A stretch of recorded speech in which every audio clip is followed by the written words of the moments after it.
I fully understand the frustration and the burden this has placed on households and on the cost of living across the country. As President, I want to speak to you honestly and directly about why this is happening, what the government is doing, and why we must face this challenge together as one nation. The truth is this: Kenya is facing the effects of global fuel crisis caused by the ongoing conflict in the Middle East. This is not a crisis affecting Kenya alone. Countries across Africa, Europe, Asia, and the Americas are all struggling with rising fuel prices, fuel shortages, and disruptions in supply. Since the conflict involving Iran escalated on the 28th of February 2026, the Strait of Hormuz, one of the world's most important oil supply routes, through which nearly 1/5 or 20% of global oil passes every day, has experienced major disruption. This has created one of the largest global oil supply shocks in modern history. Within just weeks, global fuel prices rose sharply, with increases and prices increasing by 54% for super petrol, 118% for diesel, and 126.4% for kerosene. These increases directly affect the landed cost of fuel imported into Kenya and ultimately impacted pump prices across the country.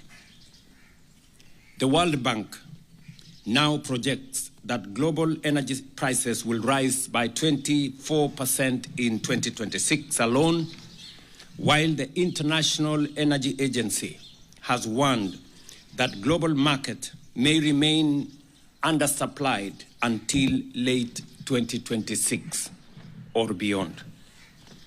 Fellow citizens, this is not a Kenyan problem alone. Around the world, governments are introducing emergency measures to manage rising fuel costs, supply disruptions, and pressure on the cost of living. Some countries are now experiencing actual fuel shortages and rationing. Others have encouraged citizens to work from home in order to reduce fuel consumption, while some have reduced working days. Through the government-to-government fuel supply framework, we have secured guaranteed fuel supplies despite global supply chain disruptions, ensuring uninterrupted fuel supply availability across the country. The arrangement has stabilized fuel pricing compared to the old spot market system, where prices fluctuated sharply.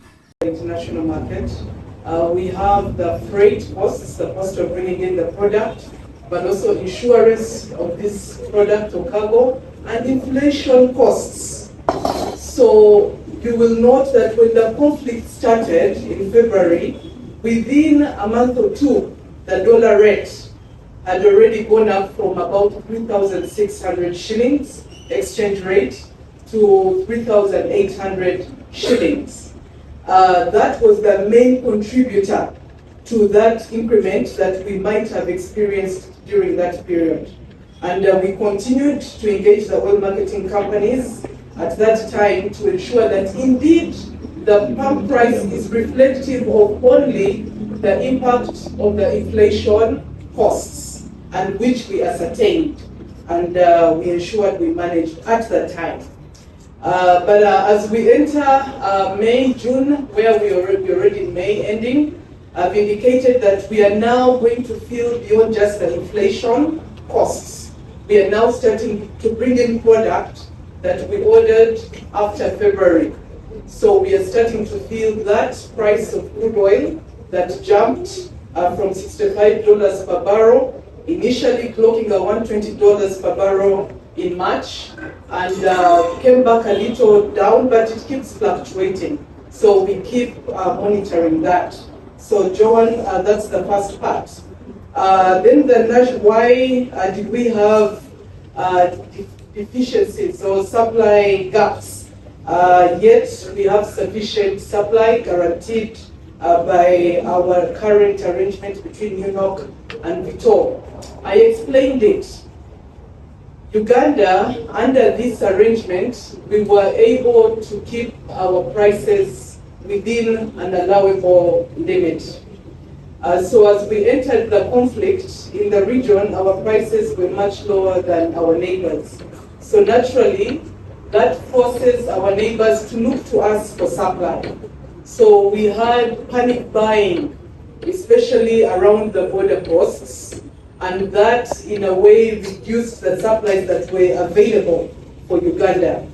But you will note in the last few weeks we've worked with the different districts, especially Office of the President and the resident district commissioners and other security organs, and we've ensured we manage that. For example, we were having tankers, even sometimes bozers. We saw bozers, construction bozers in Busia, coming in and fueling. So we had to stop those bulk purchases that are not justified. And as a result, we then gained a level of stability. And in the last few weeks, we've not had major supply gaps.